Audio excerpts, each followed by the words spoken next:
자료 해석 영역 두 번째 시간입니다. 그래서 본 시간은 지난 시간에 이어서 15번부터 함께 살펴보도록 하겠습니다. 자, 15번 문제죠. 다음 그림은 각 자치구의 예산 내역에 대한 자료인데요. 자, 지금 여기 이제 보시면은 옳은 것만을 모두 고르자고 되어 있고요. 자, 봅니다. 자, 예산 내역을 이렇게 우리가 이제 원 그래프를 토대로 이렇게 분리가 되어지는, 그러니까 이제 그 어떤 흐름을 알 수가 있죠. 총 예산이 이렇게 쪼개지고요. 그 다음에 다시 요 자치 행정에 대한 요만큼의 부채꼴에 대한 데서 이렇게 또 파생이 되는 거죠. 그래서 거기에서 또 이런 항목 A, B, C 항목이 있고 다시 또 A에서 또 파생되는 A-1, 2 이렇게 우리가 나가는 것을 알 수 있습니다. 그래서 이 안에 기입되어 있는 숫자들은 예산 비중을 의미한다. 보이는 거죠? 자, 그렇다면은 자, 보기를 살펴보면서 우리가 옳은 것을 골라봅시다. 자, 먼저 자, 우선은 기억 교육 분야 예산은 13억 원 이상이다. 어떻습니까? 요거는 이제 쉽게 판단해 가는 거죠. 그러니까 전체 135억 원에서 9%니까 어떻게 되는 거예요? 9%니까는 우선 10% 하면은 13.5억 원이고요. 여기 10%. 9%니까는 1%에 해당되는 것만큼을 빼면 되겠죠. 1%는 1.35억 원이니까 요거 빼면은 12.15억 원이어서 13억 원 이상이다. 이거는 잘못된 내용입니다. 그래서 기억은 벌써 틀렸고요. 다음 이제 니은을 살펴보시죠. C 예산은 D 예산보다 적다. C와 D를 비교하는 거예요. 그죠? 자, C와 D. 자, 우선 C는 자치 행정의 42%를 거슬러 가서 거기에 전체 42%에 다시 19%고요. 그 다음에 D 예산은 전체의 19%에 대한 51%예요. 그러면 여러분들 이런 거 어떻게 이제 판단합니까? 우리는 이것이 크다 작다지 이것만 이제 알고 싶은 거잖아요. 그렇죠? 그렇기 때문에 사실 처음에 이게 135억 원이었든 뭐 200억 원이었든 사실은 그게 중요한 게 아니에요. 그저 이 두 녀석의 대소관계만 알면 되는 거 아닙니까? 그럼 그냥 이렇게 하면 되는 거예요. 그냥 숫자를 굳이 계산할 필요가 없고요. 그러니까 C 같은 경우는 이렇게 하세요. 19%니까 어떻게 하면 돼요? 19%는 0.19죠. 0.19. 다음에, 자, 요거부터 해야죠. 42%. 자, 42%에 대해서 다시 19%니까 요걸 계산하면 되고요. 그 다음에 D 같은 경우는 19%에다가 51%잖아요. 자, 어떻습니까? 여러분들 이거 계산하고 싶으세요? 그러니까 여기는 19가 여기 있고 이건 첫 번째 이 서클에 있고 이건 두 번째 서클에 있는데 그건 중요한 게 아니에요. 그러니까 전체의 42% 다시 전체의 42% 다시 그것의 19%니까는 이거 먼저 하고 이거 나중에 하고 이건 전체 19% 51% 이렇게 돼 있는데 그건 중요하지가 않습니다. 결국은 계산할 것도 없잖아요. 누가 커요? 이쪽이 큰 거죠. 0.19가 똑같으니까. 따라서 D가 더 크다는 걸 알 수가 있습니다. 따라서 이거는 적다는 것은 맞는 겁니다. 그죠? 그래서 기억은 맞고 니은은 틀렸기 때문에 아니 기억은 틀리고 죄송합니다. 기억은 틀리고 니은이 맞죠. 자, 그래서 일단은 3번과 4번으로 압축이 됐습니다. 그죠? 그럼 이제 여러분들 어떻게 하면 돼요? 보기 3번과 4번 중에서 어떤 것이 더 편리할지를 빨리 여러분들이 살펴보셔야 될 것 같아요. 그죠? 그래서 그 3번에 보면은 경제복지 분야의 예산은 BC 사업의 예산의 합보다도 많다. 자, 경제복지는 이만큼이잖아요. 그죠? 요거 합보다도 많다. 이걸 한번 생각을 해봐야 되는데, 그죠? 그러니까 이거는 이 BC의 합은 어떻게 돼요? 그러니까는 요 합하면은 요 자치행정에 대해서 42%에서 이렇게 가는 거죠. 그러니까는 0.42 곱하기 요거 합하면은 53%죠. 0.53. 이거 하고 요거는 0.3이잖아요. 30%니까 요걸 이제 비교를 해보는 거예요. 이 정도 계산은 해볼 만하지 않을까요? 뭐 해보면은 어떻게 돼요? 자, 계산해 보면은 126. 그 다음에 5랑 곱하면 5, 20, 21. 그러니까 벌써 훨씬 밀리죠. 그렇죠?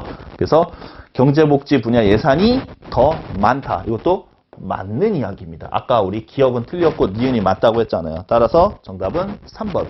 니은과 디귿이 명백히 맞는 거죠. 참고로 리뷰를 보시면은 도시 안전 분야 예산. 자, 여기 지우고요. 도시 안전 분야 요 예산은 자, A2 사업 자, A2 사업의 3배 이상이다. 여기.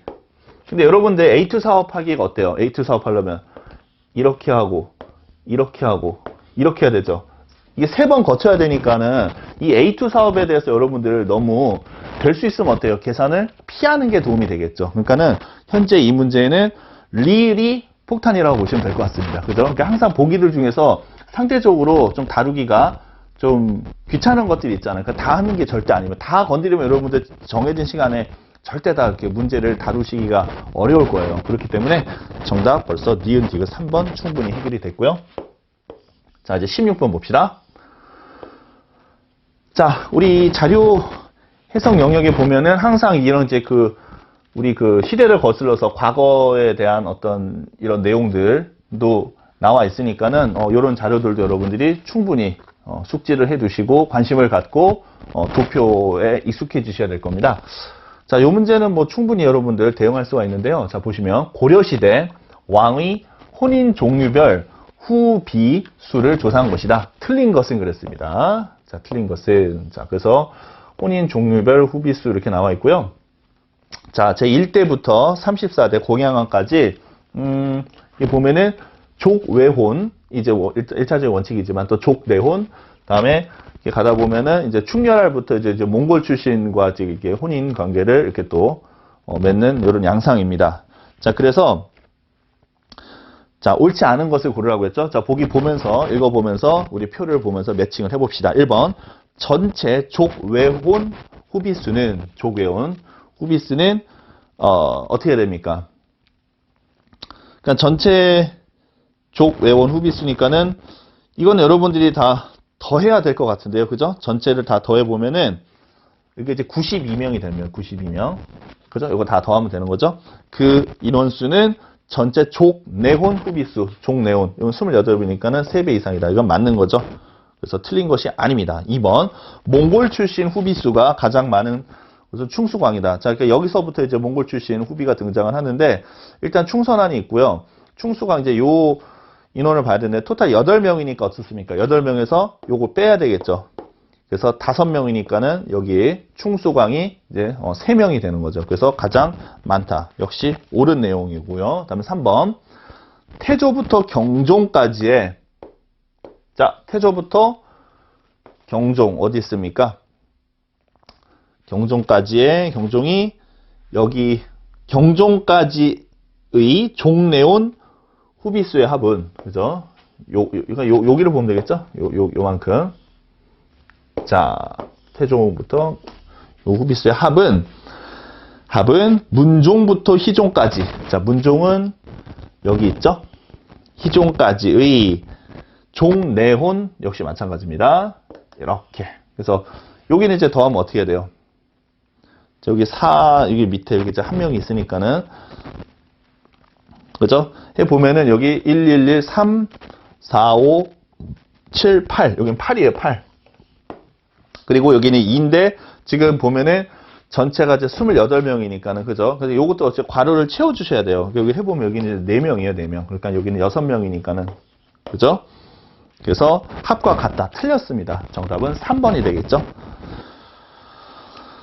자, 뭐 나머지 4번, 5번도 어때요? 뭐 비율에 대한 문제가 아니라 단순한 그냥 대소관계 비율이고, 이제 요거 이제 포인트는 그거죠. 그러니까는 여기에 이제 이 왕의 이름들이 비슷하잖아요. 그죠? 이게 종으로 다 이제 끝나는 이제 왕 이름이 많으니까는 이게 헷갈리지 않게. 그러니까는 거기 보기에 보면은 뭐 지금 어디서부터 어디까지 했을 때 요거를 찾는데 한참 걸린다든가 이렇게 되면서 이제 시간이 낭비되는 요소를 배제를 하셔야 될 겁니다.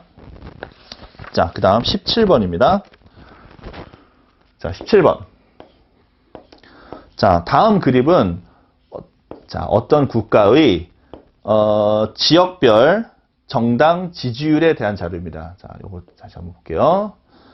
자, 그래서 그림과 조건에 의해서, 자, 제가 이걸 너무 한 번에 눌렀네요. 자, 17번 여기 나와 있죠. 자, 그래서 선거구를 획정할 때 보기 중에서 비정당의 국회의원이 가장 많이 선출되는 선거구 획정 방법을 골라봅시다. 이런 문제입니다.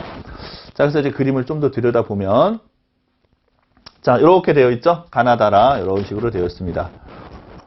그리고 괄호 안의 수치는 각 정당 지지율이에요. A, B, C 정당 지지율이고요. 조건을 보면은 자, 이제 우리는 3개 지역을 묶어서 새로운 한 개 선곡으로 획정을 할 겁니다.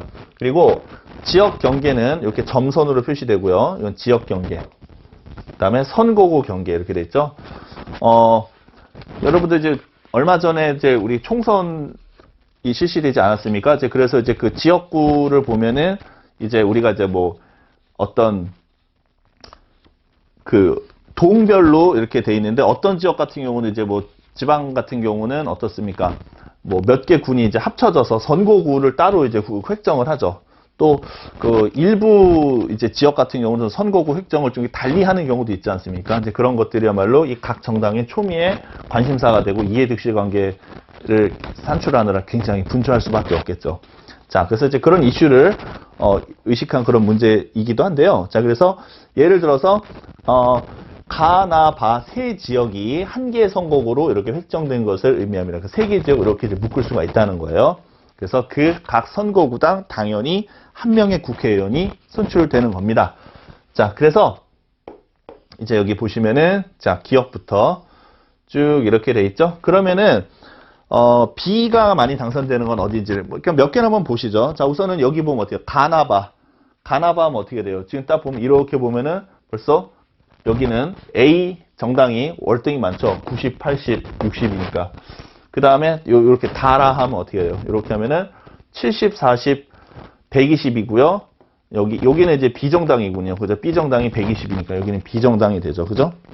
그래서 해보면은 여기도 이제 B정당. 그래서 지금 그 B정당의 국회의원이 가장 많이 선출되는 방법. 그렇게 물어봤죠? 그러니까는 일단은 그 기업 같은 경우는 지금 3명. 여기가 이제 가장 많습니다. 사실상. 여기 3명이고요. 하나만 더 해보죠. 뭐 리을 같은 거 하나 해볼까요? 리을. 자, 리을 같은 경우는 자, 이렇게 했어요. 가나다. 요렇게 선곡으로 획정했어요.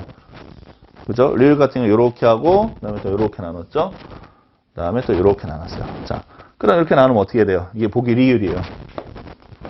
보기 리을이니까는 자, 여기는 당연히 A가 압도적으로 많고요. 그다음 이쪽도 어때요? A는 150, B, C. 그죠? 역시 여기도 A가 우세하죠? 그 다음에 이쪽은 어떻게 돼요? B가 압도적으로 많죠? 50, 60, 80, B. 이쪽은 어떻게? 이렇게 하면은 C가 압도적으로 많아요. 140. C가 제일 많군요. 그죠? 그래서 이때는 B는 한 명밖에 당선이 안 됩니다. 여기 선거를 획정했을 때. 어렵지 않죠?